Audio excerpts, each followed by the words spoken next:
friends. My name is Emmy and I am a CZT, which means I'm a certified Zentangle teacher. If you're new here, I'm so excited to see you. If you've been with me before, I'm excited to see you.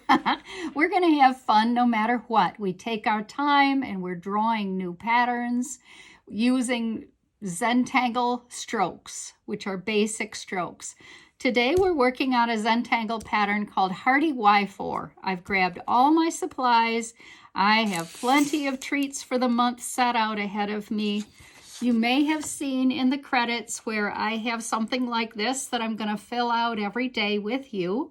And these are all Zentangle patterns that I did at one time. And so I thought, well, this is a good example to show you, except the one that we're using this year has the logo on it of what we are doing, GratitangleZ. So, and there's different sizes, so we'll do this in just a moment. First, what am I grateful for today? This is a phrase I'm going to be thinking of as I work on this tangle and beyond. So I hope that you have one in mind for yourself, and also this is available to download. And we are doing Hearty Wyfore. Hearty Wyfore can be tricky. So I'm going to ask you to think big and work big. And sometimes people like to start with a printemps, but the way I'm choosing to show you, and like I said, I'm going to work big. I'm going to do a big lazy S. I'm going to switch over to pen here. Sorry. I don't mind overdrawing. I think that's just fine too, but I'm going to just do that.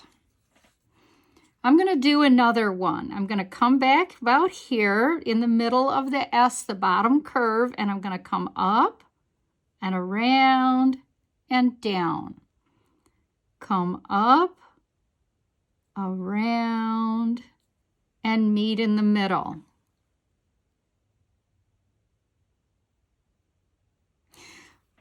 Leave a space between the two. I'd even say like as much as a finger or the pen cap would be plenty.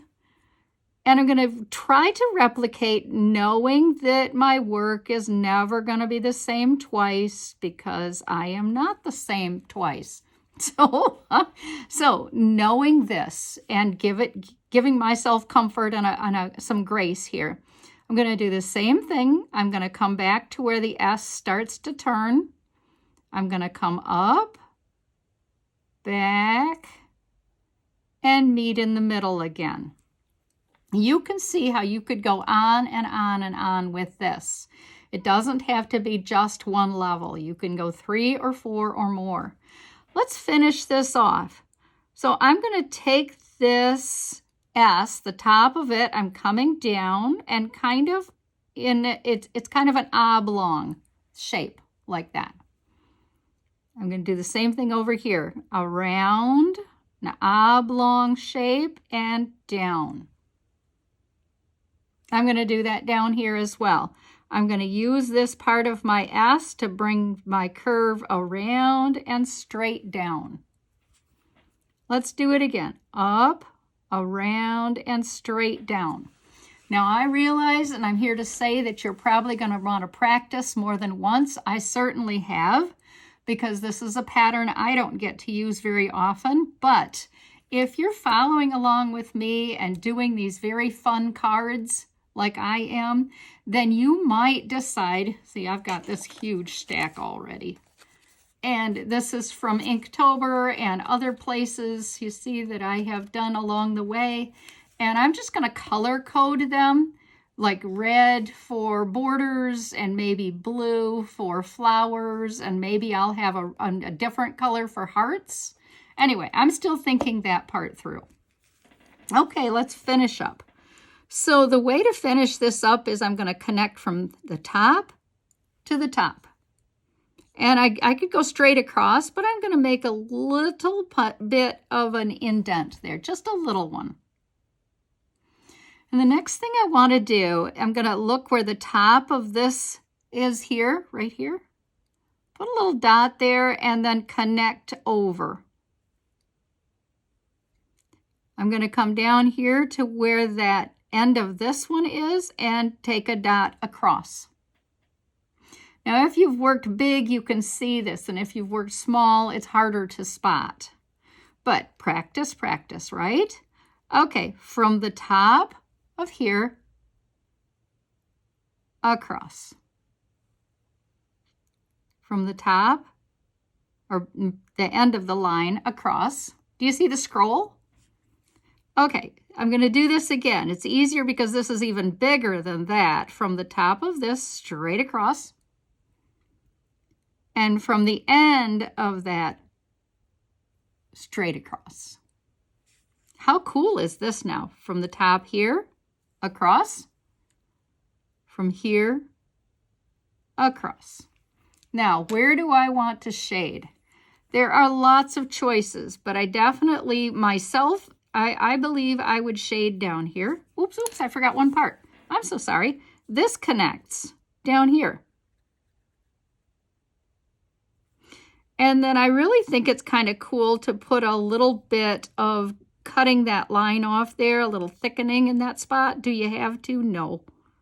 No, you don't have to. But I like to. So maybe I'll do that up here too. Little bit of thickening where those sharp points are. Take the sharp points off. Makes it look, oh, hello. Oh man, the pen does what the pen does, doesn't it? Okay, please forgive. Okay, let's put a little shading under here, just a tiny bit.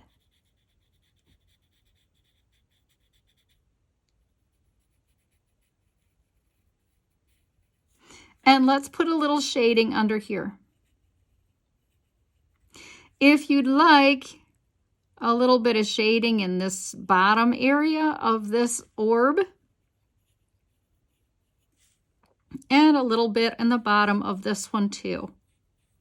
It's not necessary, but it's cool. So it's your call, of course. Now let's spread the shade out. Pull it away from that top line a little bit so that it blends in with the paper. Same thing here. I have all new tools for this, for Gratitangles. Number one, I'm worth it. And number two, I needed a replacement of a few things. So I'm using a brand new blender stump. And it does not have as much graphite on it yet. I can't wait to see how I like this. And then this, push it up.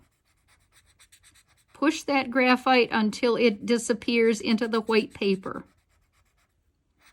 Push, just like that, yes.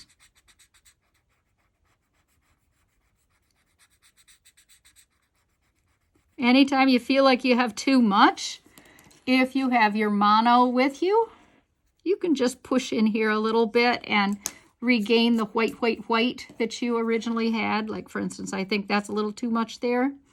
So the mono 0 is a really good thing to have also. But I'm worth it, and so are you. So there is a ton of embellishments you can do with this pattern if you want to. Your call.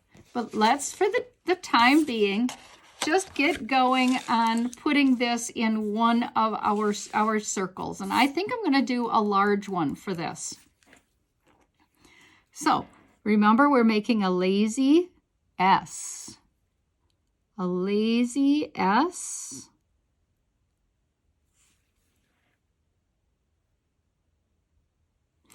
And I don't have enough room for 2, so I'm going to end maybe in this region here. Back up to the curve of the S. Go up and back and around.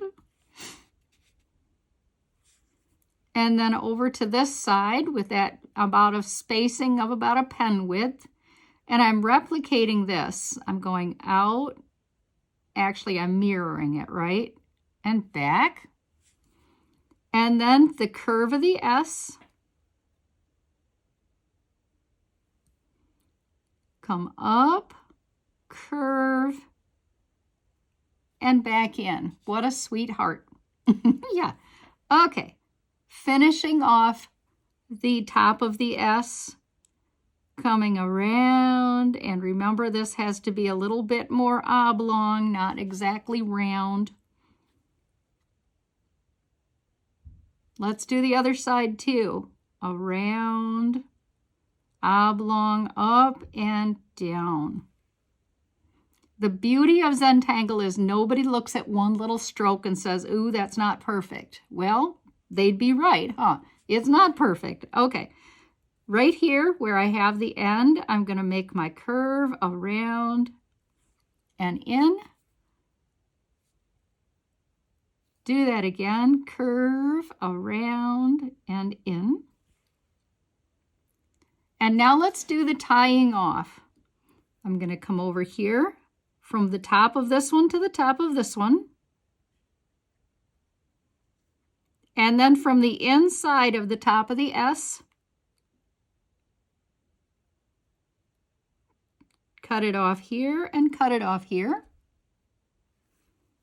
Same thing here, except you see I put a little bit of an indented curve that time.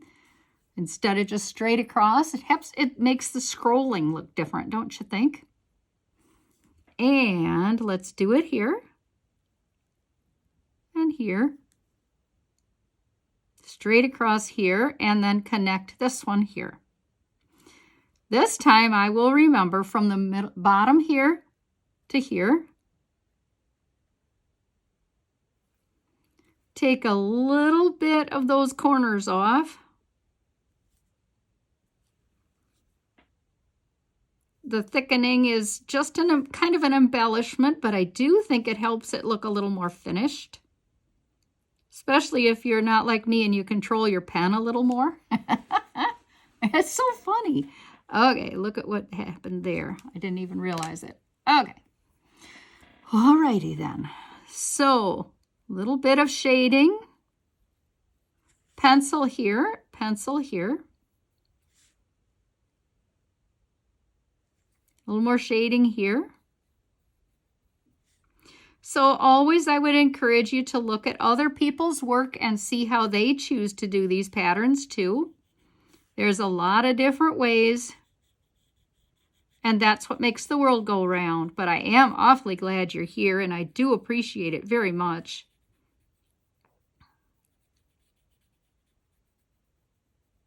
Darken there. Now, let's take a minute and smudge. I kind of think smudging is my very favorite part of this whole process. Bring that graphite down until it diffuses into the paper. Same here. Bring it down until it diffuses.